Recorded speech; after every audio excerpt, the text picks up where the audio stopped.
Hi guys, I'm Mark, and this is... So yeah, I'm Ashley Jackson. I'm Mark's best friend and also a rather keen gamer myself. So, what sort of games do you tend to gravitate towards?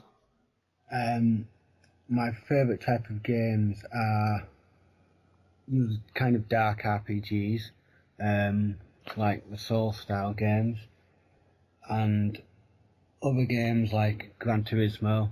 I'm currently playing Drive Club,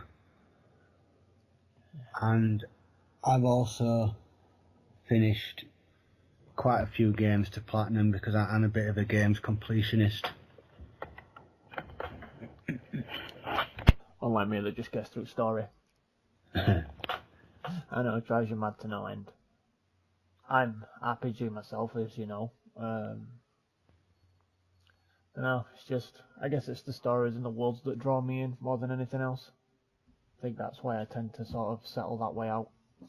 So what would your favourite all-time game be? Ever. Ever. Probably Sonic 3 and Knuckles hooked up. Although most of the Sonic series, the classic Sonic series from the Mega Drive Genesis is a favourite, as well as the likes of Streets of Rage and Shinobi. So very much a Mega Drive kid. Mega Drive kid, yeah, same here. I was always Sega through and through growing up, and then like PlayStation. Pretty much after Sega went and shot themselves in the foot with the Dreamcast. Yeah. Oh, brilliant idea, badly timed. But it was a horrible thing when I had to sell my Mega Drive. It was like giving up my childhood. It was a very, very bad thing. It was a horrible experience. No, don't go. Yes.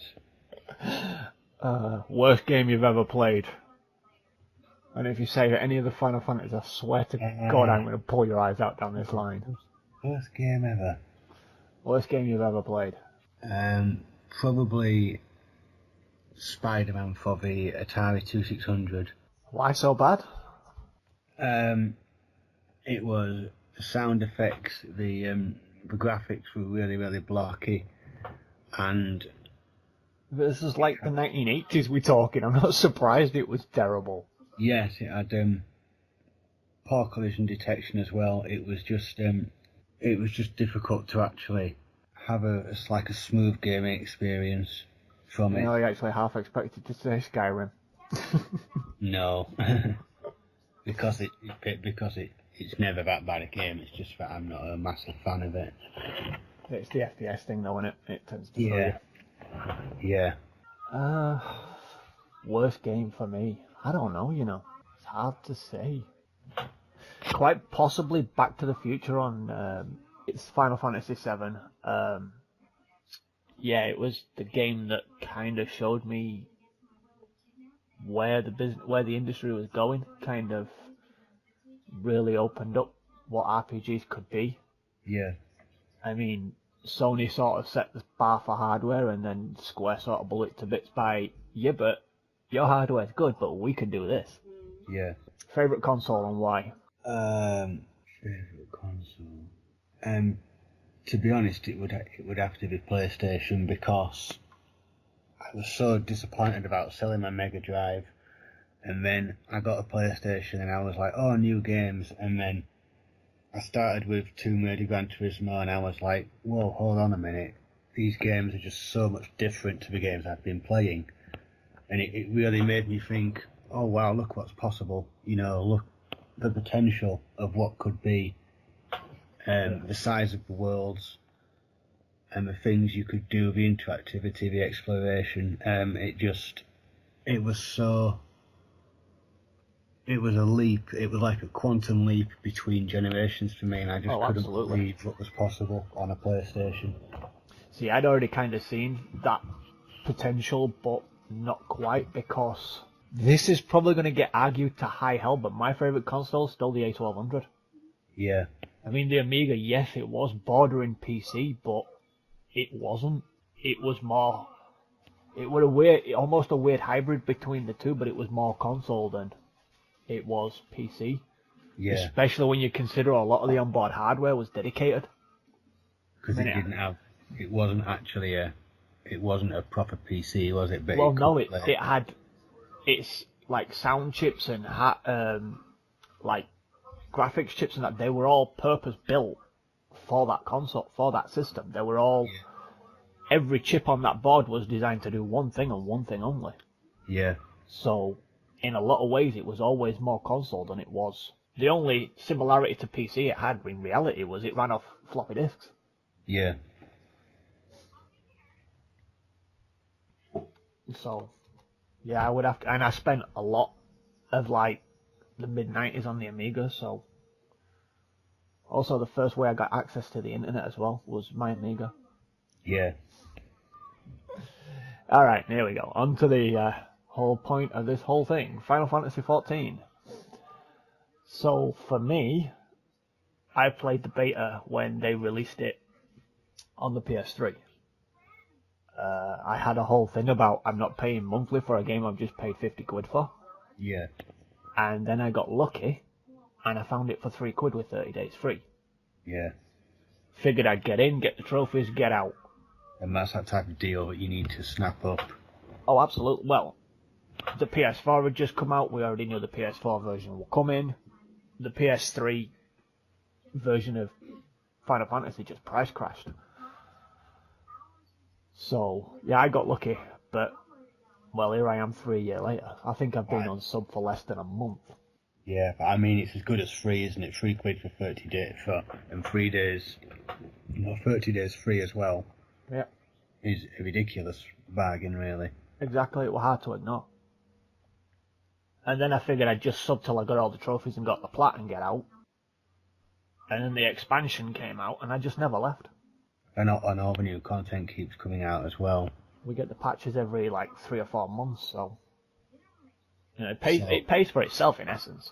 So every time, like in a year when you buy Stormblood, you're getting an awful lot more content than I first paid for. Mm-hmm. Absolutely. So really, the value for money is going up, month by month. Yep. So what brought you to Final Fantasy XIV? It would be the size of the world, I think, and the locations, and wanting to see all the world.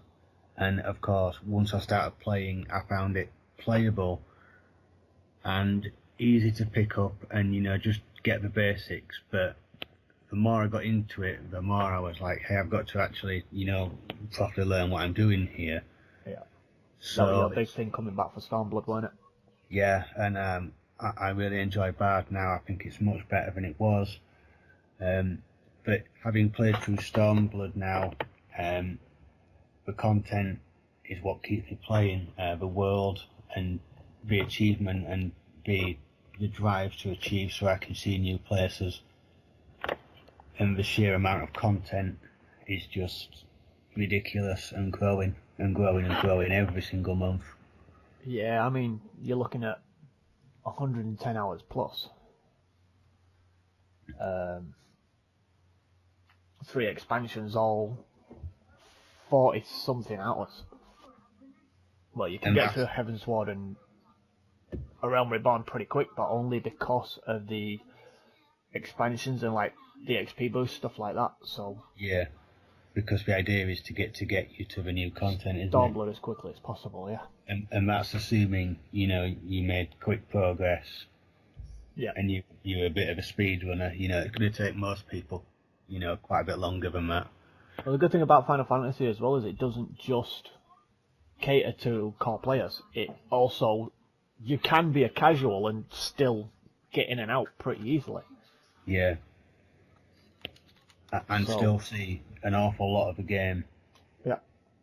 Without going into the massively, high raid stuff. Yeah. But you can still get an awful lot of money from just playing, and fractions of effort here and there to get through tough battles, and then doing more patches and expansions. So there's a lot of game there if you just put a fraction of effort in. Yep, absolutely. I mean, look at me. I'm not that hardcore, but I've done an awful lot of it. Well, you're through everything up to 4.1, aren't you? Yeah. Which is where I am now. I've just finished 4.1. So I'm just literally waiting on 4.2 now. Yeah. Alright, so we've already touched on this, but you play Bard. Why? Why did you go with Bard over the other 10 or so classes we've got? Because Bard I liked the mobility side of it, and I also liked that it had all sorts of different types of moves, and for a while I was really into the backstory of it as well. For probably like half the class quest, I was really into the backstory of it. You know, Bard's getting the ability to play music now as well. Yeah. In 4.2. Like, I don't know if you're able to make your own, or it's going to be like a preset, so it becomes almost like a rhythm game. Yeah. Not sure how that's going to work. I would imagine it would be preset. More the rhythm. I think it'll be more like a rhythm game. Yeah. Guitar Hero comes to Final Fantasy XIV. Yeah, what to do your songs and cast your songs possibly. No, it's nothing to do with the game itself. It's not like you're going to be trying to play full songs mid-combat. It's going to be more like something you can do just to show off kind of thing. Yeah, but you'd have to earn them. I think you have to unlock them and learn them, yeah. Yeah. So, I went with Bard originally because I'm lazy. Yeah. And I always preferred ranged DPS. Yeah. I'm not really one for getting in close and things like that. But, as is the curse with almost every MMO on the planet, the DPS queues suck. And when you start waiting 45 minutes or up, just to get in to do a piece of content so you can move on, it got a little bit irritating. And you better hope that you can get through that content, first go. And don't have to queue again. Yeah. Otherwise you have to queue again. Yep. So, yeah, I switched in the end to Scholar, which is a healer class. But I really enjoy it because it's the lazy healer class. The pet does most of the work for us. Yeah. And we just pick up, until you get sort of to the level 70 stuff where we actually have to work. But for the most part, the pet will do anywhere from 40 to 60% of the healing for you. Yeah. Plus, now we get the added bonus, we can play Summoner or Scholar. So if we don't want to heal, we're just going to go cause some chaos. We can just whip out Summoner and go destroy everything in sight. Yeah. Nothing more fun right now than whipping out Bahamut as a summon. Yeah.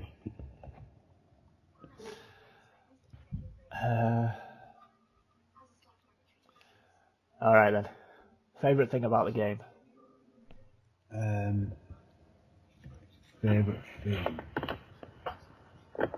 I think, to be honest, it's the combat and the sheer amount of things you have to know what to do to get through battles. The whole combat experience, I think, is amazing. It's some of the best combat I've ever played.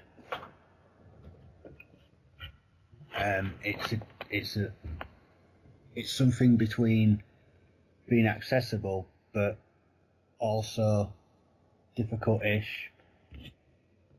So you can play and semi-know what you're doing, but as soon as anything's remotely tough, you've got to learn what you're doing quite quickly.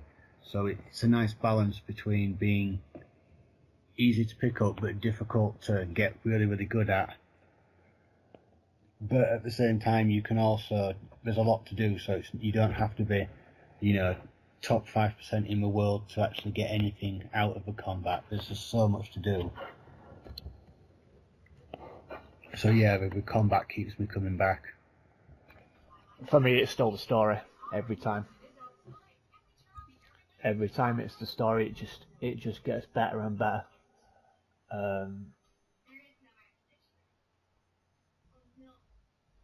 I think amount we've covered so far and the way the world's changed from when we started,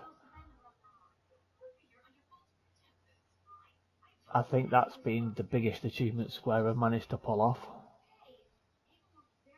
And actually make people, Invest in it. I mean, the amount of follow. backlash they've got when they've killed off certain characters, and I'm trying to keep this spoiler free if I can. A la End of Heaven's Ward, certain character dies.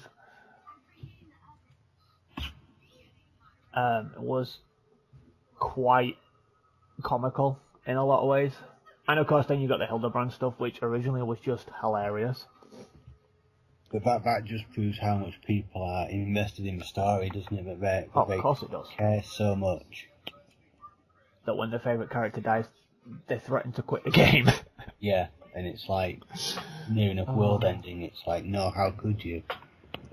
I think for me that can be the worst part about this game, how petty some people can be.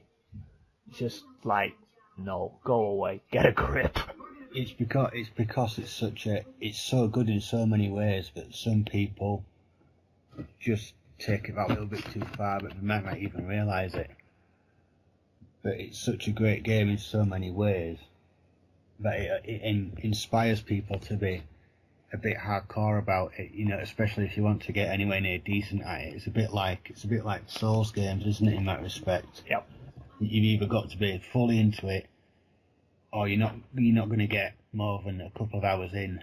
It's either you've got to be willing to put the work in and invest yourself in the story and the world and the characters, or you've got to get out, because there'll come a point where you just hit a wall. So yeah, there'll come a point where you hit a wall and you're just like, right, am I going to put the work in? Am I going to get better? Or am I finished? Or am I moving on? But that's so far into the game, you can do so much before the game goes, right, you've got to get yourself together now and get really, really good, but you can still pick it up and you can still enjoy the game. It's not massively hardcore. Not until you hit the X Primal stuff anyway, and even that has been dumbed down in a lot of ways. Yeah. But even if you never touched any of the X Primals and you just did the base Primals and, the normal bosses and all the patches, there's so much to do. It's quite remarkable how much there is to do in that game, to be honest. Oh, I know. I mean, if you were just to pick it up tomorrow and, look at the game, it's like, wow. Oh, I mean, where would you begin? Well, you begin at the beginning, but, once you're through the story, where do you go next? Yeah. No, I mean, obviously you begin at the beginning, but where do you start learning? It's just so much. Yep. It's quite, I'd imagine it's quite daunting if you just pick the game up tomorrow. And unless you're some kind of MMO, like main player, or you're dedicated to being as good as you possibly can at every game you pick up, I'd imagine it's now quite a daunting game to just pick up and play. I think it'd be easier to pick up now with the combat adjustment. Yeah. Whereas before when we did the original thing, you had to get to 30 and then go do the second class to 15 to unlock your job role. Now you don't do that. Yeah. You just literally go from 1 to 70. Everything else is contained in that roles class. Which is probably for the best. So, yeah, they simplified that, so it does make it easier to pick up, I think, but in terms of sheer content, that's going to kill someone. Yeah. We'll get to a point where it's just a ridiculous time sink, isn't it? And it'll take you thousands of hours to get through all the content, Which is when they will drop the price of the story skip items. Yeah. Because it'll get to a point where unless you're playing 8 hours a day, you're just never going to get through it all. So in a way, the game will become its own worst enemy at one point, because it won't be accessible to new players. You'll have to already be into it. Yeah, absolutely. So what about you? What's the worst element of Final Fantasy XIV? game-wise or just in general? I'd say partly the DPS queues. And I'd also say the Well, I know the one thing you keep coming back to, and it's getting through certain content. Yeah. The patience of people. It's certain content that I've been through and not. The amount of times I have woken up to a wall of text because of that is ridiculous. Yeah, and it's not that if I could play it myself, I'd get through it, but relying on other people can sometimes be really frustrating. But then it is rewarding when you finally get through it. As long as I've carried my side of the bargain, if I feel like I've not contributed much or I've died a few times and I feel like, I shouldn't really be where I am, but I know that's an MMO thing rather than a Final Fantasy thing as such. But it's a small con because the game is so good in so many ways, and now that I've finished Stormblood, it'll be a lot easier to get back into it again. Yeah. Well, you Because won't be back for a little while, so much less to learn. Well, you've done all that. The rest of it, I found it becomes muscle memory. Yeah. You know, once you can reboot that muscle memory, it's pretty easy to pick it back up. It'll be a 10-15 minute job to get back into rotation and remember what moves on what buttons. And again, you're not doing high level content, so you're not needing to be absolutely perfect 100% of the time. Yeah. Alright, let's see how far back you can remember. Favourite mission? Or quest chain? Mission or quest chain? Would be, I think, going to fight Titan, because Titan was, I think he was my first primal that I actually struggled with. Garuda for me. I just like how Titan looks, the whole hell design about Titan, about all the fire and all the moves he's got. He's challenging. Landslide. Yes, landslide, that one. I mean, I don't get hit by it now, but I don't remember last time I got knocked off because of landslide, even in X version. But oh my god. See, the problem was before Heaven's Ward come out with the X version of Titan, we had a really bad lag to the US server, so we literally had to preempt every step of that fight, so you didn't get hit bit with landslide, or you'd hit landslide, run clear, and think you were clear, only to find out, as far as the server's concerned, you're still stood in the middle of the bloody area, and it'd knock you off, and you'd be over the other side like, why? Which is obviously incredibly frustrating because you know that you've been cheated out of it, effectively. Yeah. We still get rubber banding now, but it's not nearly as bad as it used to be. Yeah. The lag and the getting out of the AoEs and actually managing to survive is quite good, that's the main thing. I think if that was a problem all the way through the game, then it would affect on a lot of people's enjoyment of the game, but it is really, really good. It's probably as good as you'll find, considering it's an MMO.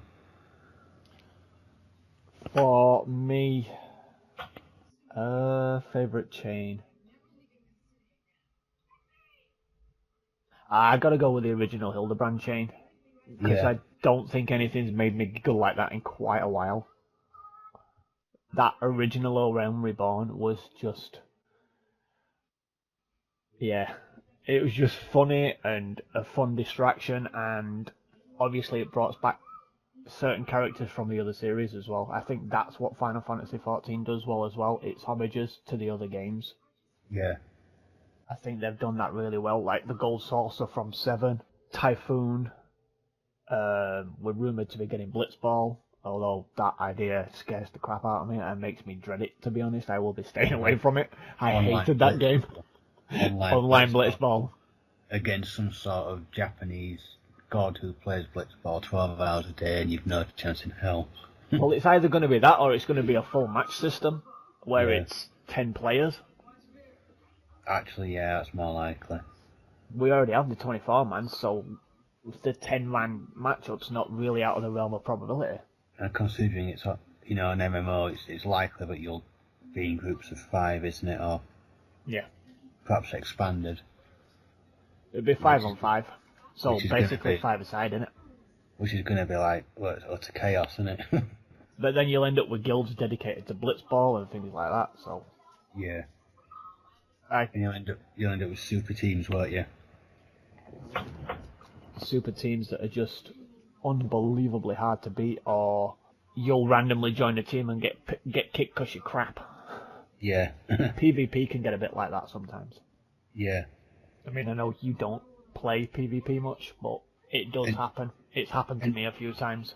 And sometimes you don't have to be that bad, really. It's just that they consider that you're not amazing, so you're done. Yep. It doesn't even necessarily mean, you're that bad. It's just that you're not elite, so you're out. See you later. You're out quicker than you can say, sorry guys. Yep. You try your best, don't you? But I mean, I'll give it a go, but that was probably as far as I ever go with it. yeah, I think I'd give it a go. Maybe win a game to say I've won a game or something. I mean, I've done chocobo racing as well, but Yeah. not as serious as I've seen some people do it. Yeah. So, No, All that right. will be an achievement for Blitzball, so oh, maybe there always is. There's achievements for something everything else. you'll unlock something, won't you? So It's a good job that perfectionist of yours doesn't kick in while you're playing Final Fantasy XIV, or you just never get off it. Yeah. There's like Yeah. 1,000 and some achievements in game. Yeah. Alright, so I think we've gone as far as we can with this one. Ash is gonna probably end up being roped into a co-host of this. If not, he'll be back at some point in the future, I would expect. So, the last things we need to do is character and server, Ash. Lamia, and my character is Tim Breyer because I was doing Scottish and it rhymes with Jim, and I was like Tim, and I was having a bit of a laugh, to be honest, and now it's stuck. I'm Lamia as well, that's how he ended up there. And I'm Arian Okaris. And that is a long story I'm not going to go into at this point. I'm going to say thanks to you for being my guinea pig for this. No problem. Thank you very much, Mark. It's been a pleasure. And you, my friend, see you later. See you later. Bye.